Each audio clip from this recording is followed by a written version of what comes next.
வேதா ஆதிக்கிட்ட சொல்கிறாங்க, இங்கே பாரு நீ தான் தப்பு பண்ணியிருக்கன்னு எனக்கு தெரியும், கண்டிப்பாக அதை நான் இன்னும் 3 நாளில் நிரூபித்து விக்ரமை நான் வெளியே கூட்டிகிட்டு வரேன், பார்க்குறியா நீ அப்படின்னு சொல்லிட்டு வேதா சொல்கிறாங்க. அதை கேட்டோடனே பயங்கரமாக கோவம் வருது ஆதிக்கு. என்ன சத்தியவான் சாவித்திரி மாதிரி பேசுகிற அப்படின்னு சொல்கிறாரு. ஆமாம், ஒவ்வொரு புருஷனும் சத்தியவானாக இருந்தால் ஒவ்வொரு பொண்டாடியும் சாவித்திரியாக தான் இருப்பாங்க, கண்டிப்பாக நான் விக்ரமை காப்பாற்றுவேன் அப்படின்னு சொல்கிறாங்க வேதா. அப்படியா, உன்னால் முடிஞ்சா பார்த்துக்கோ அப்படின்னு சொல்லிட்டு பயங்கர கோவமாக ஆதி சொல்கிறாரு. சொல்லிட்டு அங்கேருந்து போகிறாரு.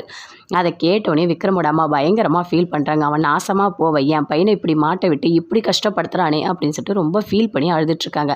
இங்கே பாருங்கள், எல்லாமே நல்லபடியாக நடக்கும், அவர் வெளியே கூட்டிகிட்டு வந்துடலாம் அப்படின்னு வேதா சொல்கிறாங்க. இப்போ என்ன பண்ணலாம் அப்படின்னு சொல்லிட்டு வசந்த் வேதா 2 பேருமே சேர்ந்து யோசிக்கிறாங்க.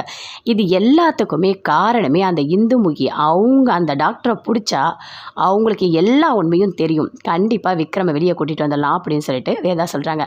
சரி, நம்ம ஹாஸ்பிட்டல் போய் விசாரிக்கலாம் அப்படின்னு சொல்லிட்டு வசந்த் வேதா 2 பேருமே போகிறாங்க. போயிட்டு அங்கே ரிசப்ஷனில் கேட்குறாங்க, இங்கே இந்துமுகி அந்த டாக்டர் வந்திருக்காங்களான்னு சொல்லிட்டு.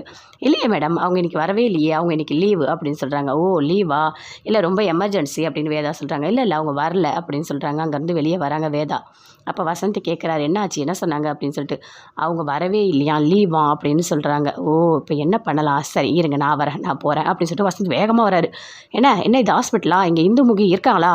இல்லை சார், அவங்க இன்றைக்கி லீவு அப்படின்னு சொல்கிறாங்க ரிசப்ஷனில். என்ன லீவா, நான் வந்து க்ரைம் டிபார்ட்மெண்ட்லேருந்து வந்திருக்கேன், இப்போ அவங்களோட அட்ரஸ் வேணும் அப்படின்னு சொல்லிட்டு கேட்குறாரு. தரீங்களா இல்லை மேல் இடத்துக்கு நான் கம்ப்ளைண்ட் பண்ணவா அப்படின்னு சொல்லிட்டு. இருங்க நான் தரேன் அப்படின்னு சொல்லிட்டு ரிசப்ஷனில் அந்த அட்ரஸ் தராங்க.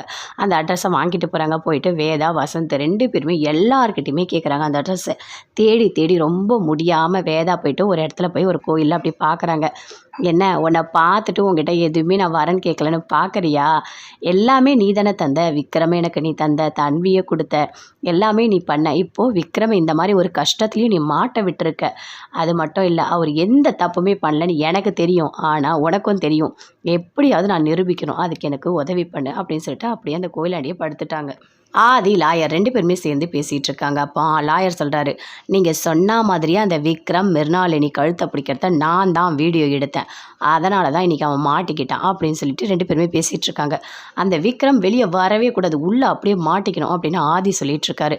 வசந்த் எல்லா இடத்துலையுமே தேடுறாரு, எப்படியாவது வந்துட்டு அந்த அவங்களோட அட்ரஸ் கிடைக்குமா அப்படின்னு சொல்லிட்டு. அப்படியே வேதா ரொம்ப ஃபீல் பண்ணிவிட்டு வராங்க. அடுத்த நாள் கோர்ட்டு எல்லாருமே வந்துட்டாங்க. அங்கே விக்ரம் எல்லாருமே வந்துட்டாங்க. வந்தவொடனே சொல்கிறாங்க, என்ன உங்களுக்கு தேவையான டைம் கொடுத்தேன், நீங்கள் ஏதாச்சும் உங்களுக்கு தேவையானது ரெடி பண்ணிங்களா, உங்ககிட்ட ஏதாவது ஆதாரம் இருக்கா அப்படின்னு சொல்லிட்டு ஜட்ஜி கேட்குறாங்க.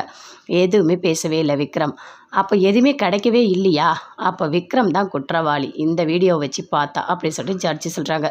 அதை கேட்டோடனே ஆதி பயங்கரமாக சிரிக்கிறாரு, சந்தோஷமாக சிரிச்சிட்ருக்காரு கோர்ட்டில். அதுக்குள்ளே வேதா உள்ளே வராங்க. வந்தவொடனே நிறுத்துங்க அப்படின்னு சொல்கிறாங்க. ஒரு நிமிஷம், என்னம்மா என்ன சொல்லணும், ஆதாரத்தை வந்து ரெடி பண்ணுறேன்னு சொன்னேன், கிடச்சிதா அப்படின்னு சொல்லிட்டு கேட்குறாரு.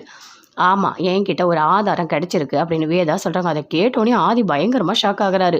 சுற்றி இருக்க எல்லாருமே பார்க்குறாங்க, விக்ரம் எல்லாருமே பார்க்குறாங்க. சரிம்மா, நீ என்ன சொல்கிறதா இருந்தாலும் இந்த கோர்ட்டில் வந்து மேலே சொல்லுவா அப்படின்னு சொல்லிட்டு கூப்பிடுறாங்க. வேதா வராங்க.